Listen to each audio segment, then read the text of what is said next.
Good day, ladies and gentlemen, and welcome to the Neuroone Medical Technologies Corporation virtual webinar.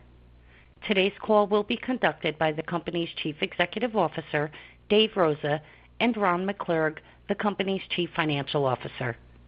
Before I turn the call over to Mr. Rosa, I'd like to remind you that this conference call will include forward-looking statements within the meaning of U.S. federal securities laws with respect to future operations, financial results, events, trends, and performance, which are based on management's beliefs and assumptions as of today's call. Forward-looking statements, including statements regarding our fiscal 2025 preliminary product revenue, may involve known and unknown risks, uncertainties, and other factors which may cause actual results to differ materially from those expressed or implied by such statements. See Neuroone's financial results press releases and SEC filings for information regarding specific risks and uncertainties that could cause actual results to differ. Except as required by law, Neuroone undertakes no obligation to update such forward-looking statements. With that, I will turn the call over to Mr. Rosa, CEO of Neuroone. Please go ahead, sir. Thanks, operator, and thank you to everyone for joining us today. With the completion of our 2025 fiscal year, I wanted to share our achievements as well as our strategy and technology roadmap moving forward. First, for those of you that are new to Neuroone, our mission is to transform the diagnosis and treatment of neurological disorders in three different areas: brain, pain, and drug delivery with our novel thin-film multifunction electrode technology. Because the technology has multifunction capabilities to record, ablate, stimulate, deliver, and monitor gene and cell-based therapies, it has the potential to offer the following unique advantages: percutaneous or less invasive placement, reduced hospitalizations and surgeries, fewer adverse events, and improved patient outcomes and streamlined procedures. Our goal is to provide advanced solutions for patients, pain specialists, neurologists, neurosurgeons, and pharmaceutical and biotech companies. We believe that this may also offer investors the opportunity to have a more diversified risk portfolio given our multiple opportunities that are all at various stages of development or commercialization. We also have reported our strategic relationships with the Mayo Clinic and Zimmer Biomet, with the latter having an exclusive distribution agreement for our 1RF ablation system in both the U.S. and select international markets. We believe that these key relationships, interest from potential additional strategic partners for our programs in development, as well as the great progress we have made over the past fiscal year, provide validation in our strategic plan as well as our technology. And speaking of our progress over the past fiscal year, we accomplished the following milestones: product revenues of $9.1 million, which comfortably met our guidance of $8 to $10 million we communicated last year. This represented an increase of 163% year over year. In addition, we expanded our July 2020 agreement with Zimmer Biomet to include our 1RF ablation system, which is the only FDA-cleared device to use the same electrode for both diagnostic and therapeutic functions for patients suffering from debilitating seizures associated with epilepsy. The expanded agreement with Zimmer Biomet also included a one-time license revenue of $3 million. In addition, we are thrilled to see the positive impact our technology has had on patients' lives. You may have seen the story about Clara, a young lady who suffered with 8 to 10 seizures a night. She was unable to attend school, play sports, or attend social functions. Her story was featured on Good Morning America and how she has been seizure-free for approximately 15 months, started college, and has regained the quality of life she had prior to being diagnosed with epilepsy. Our goal is to continue to make a meaningful difference for physicians that use our technology, patients, and strategic partners. The company also completed a financing of $8 million with prestigious institutional investors to support our development and commercialization efforts while reducing our operating expenses from the prior fiscal year. We also strengthened our management team through the hiring of Emily Johns as our General Counsel and Dr. Parag Patil as our Chief Medical Advisor. The company also received FDA clearance much earlier than projected for our OneRF TN system to treat patients suffering with debilitating pain associated with trigeminal neuralgia. We are targeting a limited launch of that product in the near future.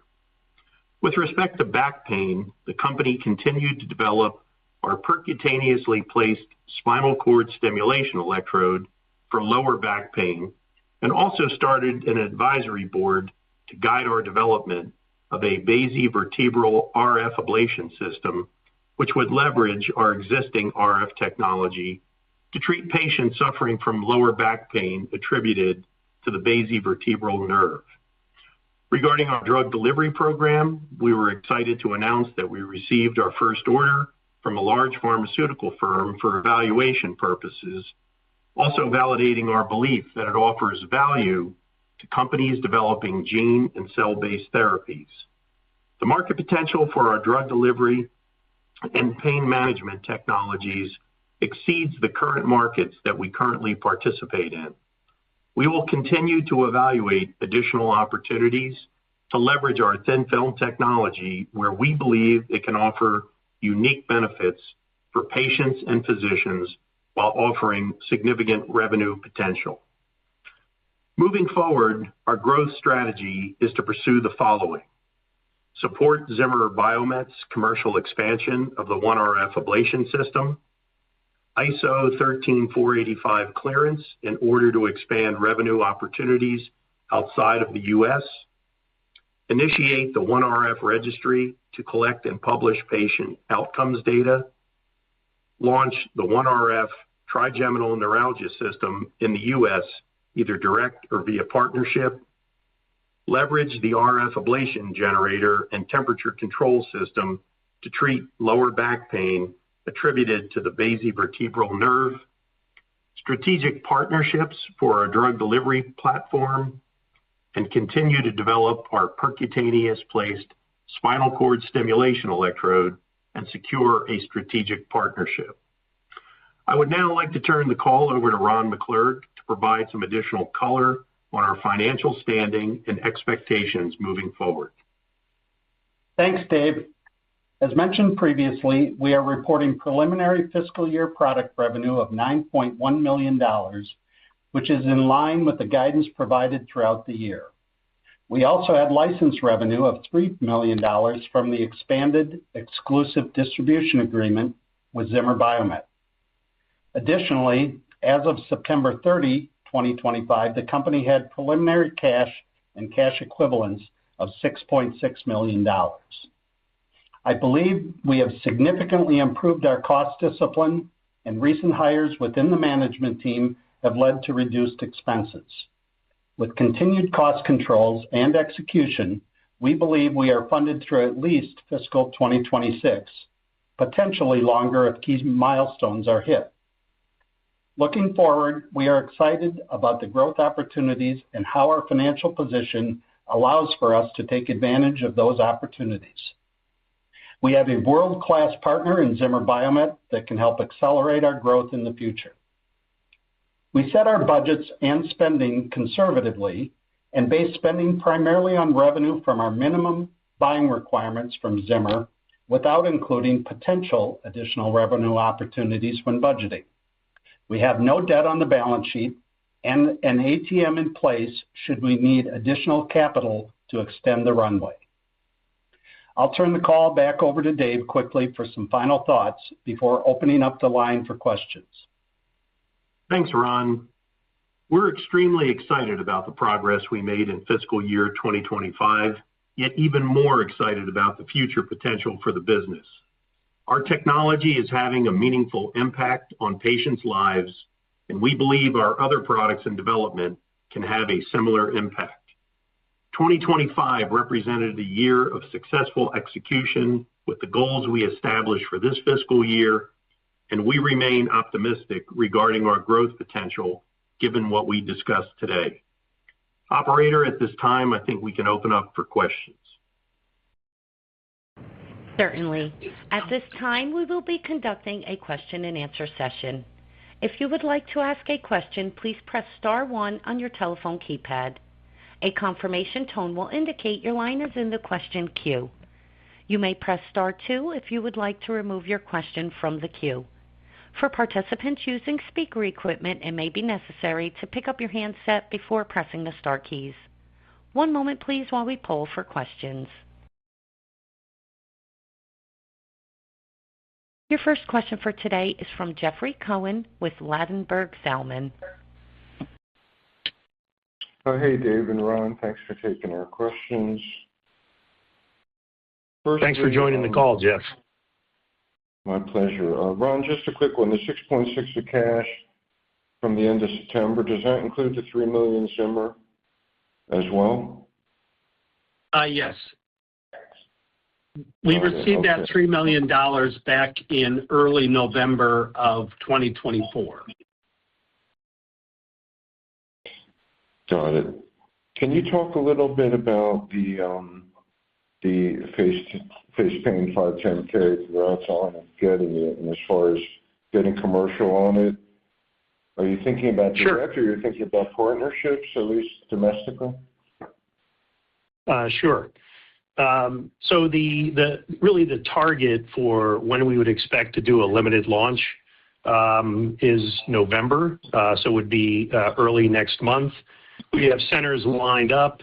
What's a little bit easier for us with facial pain is that the neurosurgeons are able to schedule these cases in advance, the ablations, that is, unlike brain ablations, because obviously neurologists and neurosurgeons for brain ablations need to figure out first the target area for the ablation, which sometimes can take up to 2 weeks.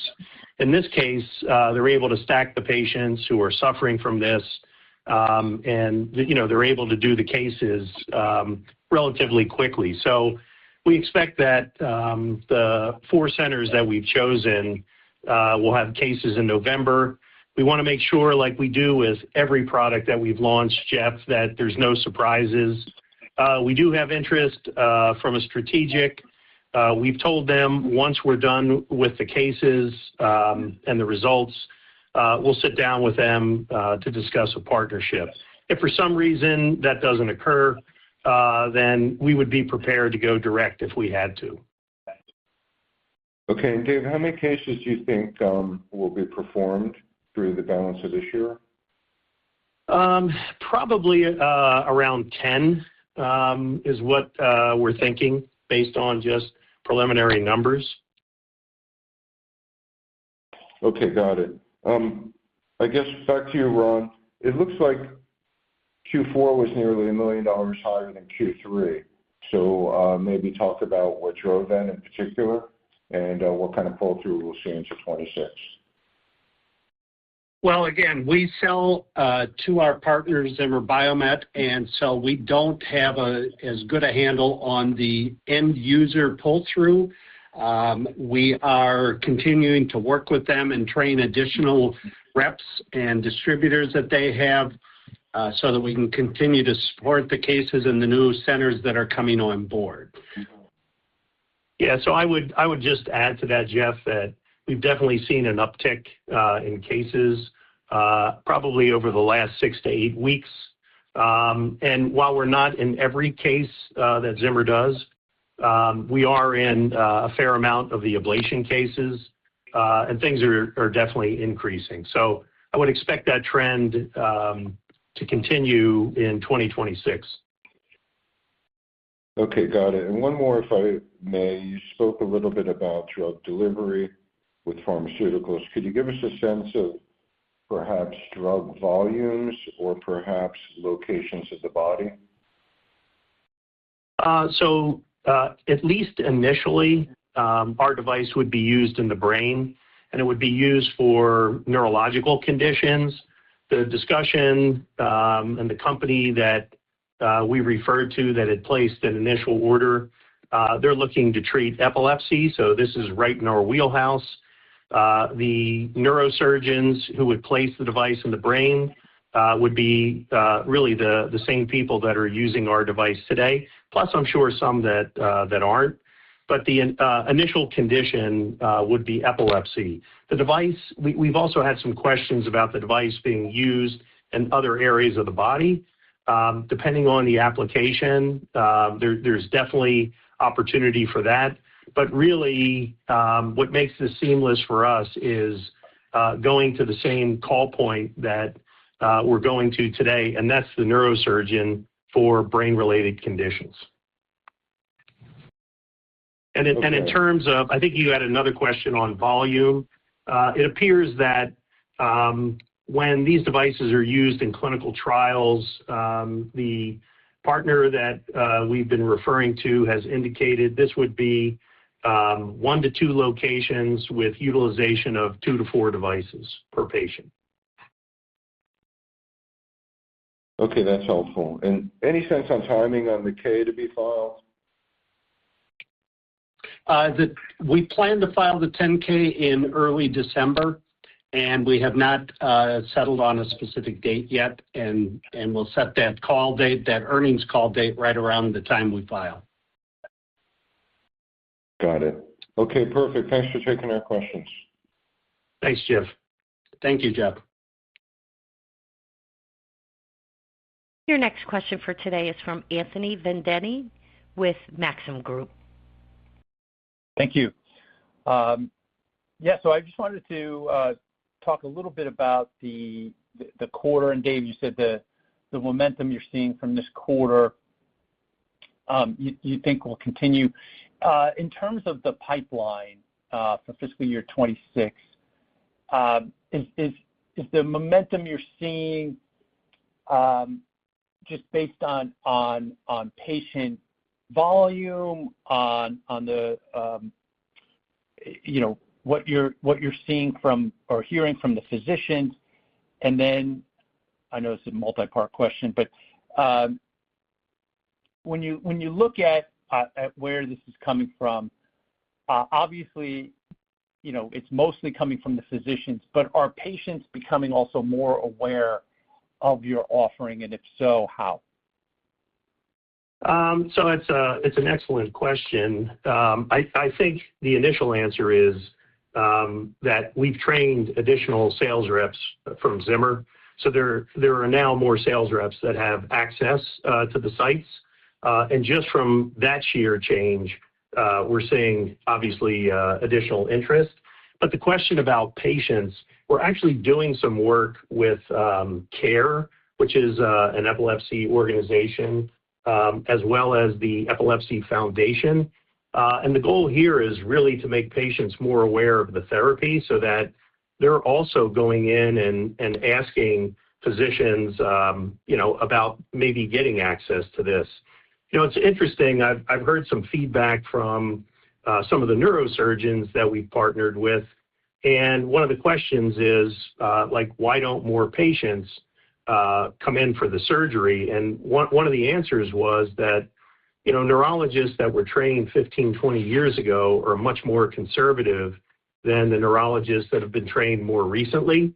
So the ones that are more recent are much more aggressive and open to surgery, while as, some of the ones that were trained many years ago really are much more conservative. And I think just organically, as more and more neurologists are trained and exposed to this technology, I would think that we will see additional utilization just because of that. But we did have some patients contact the company directly after Clara was featured on Good Morning America. So we think there's an opportunity to generate more interest by working with the associations that really focus on epilepsy.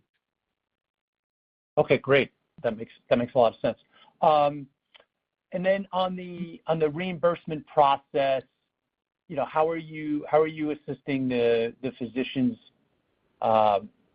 with that particular piece of it?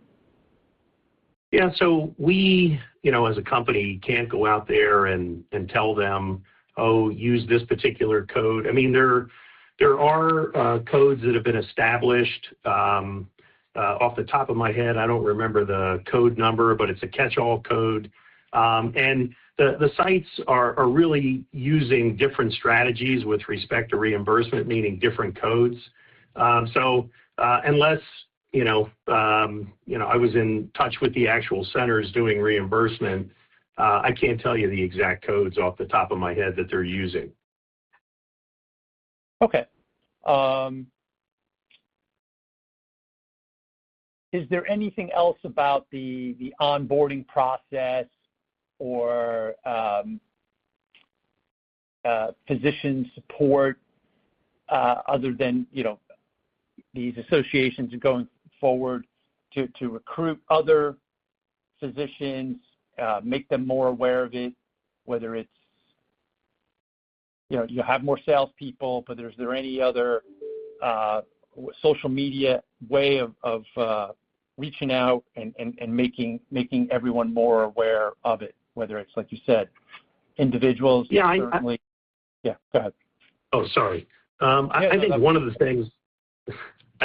things that we touched on was this registry. So it doesn't matter really which device you sell today for whatever indication. There's always a question of, well, what's the data? And I think traditionally many of the neurosurgeons who have tried RF ablation many years ago, were skeptical that we would be seeing patients that are seizure-free, and certainly we are. So I think one of the things that we have to do is educate the neurologists as well as neurosurgeons on really the results that we're having. So it's I think so critical for us to be able to get the message out, whether it's social media, whether it's through the organizations, or really through the sales force of like, look, we're treating these patients, and the majority of them are improving, and some to the point where they're no longer seizure-free. So that's why we put together an effort to really try to get this registry up and running as quick as possible.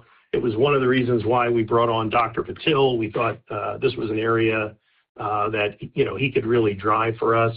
We already have verbal commitments from some of the centers. We still need to get through the paperwork, but after that, this is going to be a major focus for us moving forward.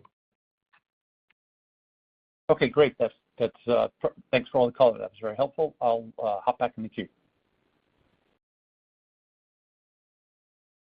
Your next question is a follow-up question from Jeffrey Cohen. Jeffrey, your line is live. Sure, I thought of one more. Dave, could you talk a little bit about the thin film development and thin film technology and your partnership there and what we may see over throughout 2026?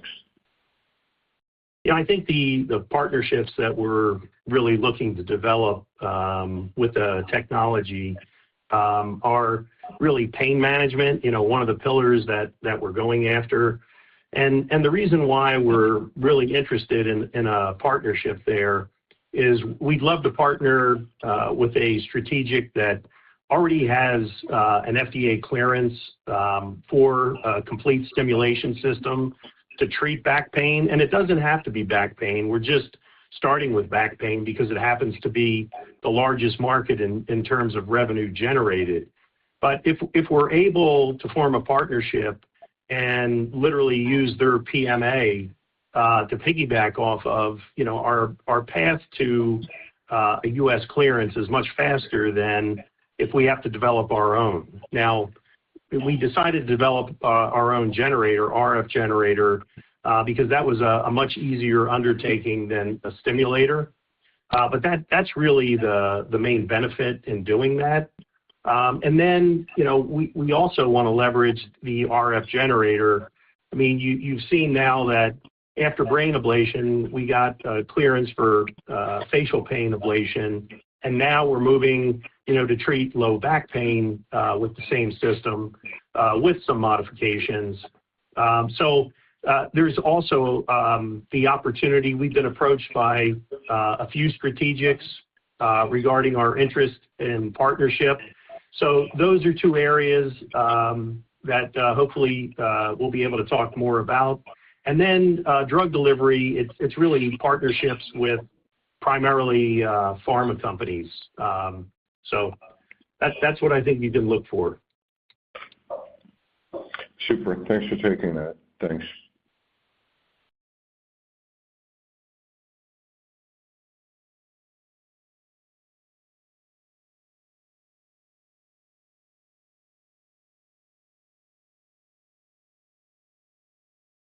Any other questions, operator? There are no other questions in queue. I would like to turn the floor back to you, Dave, for any closing remarks.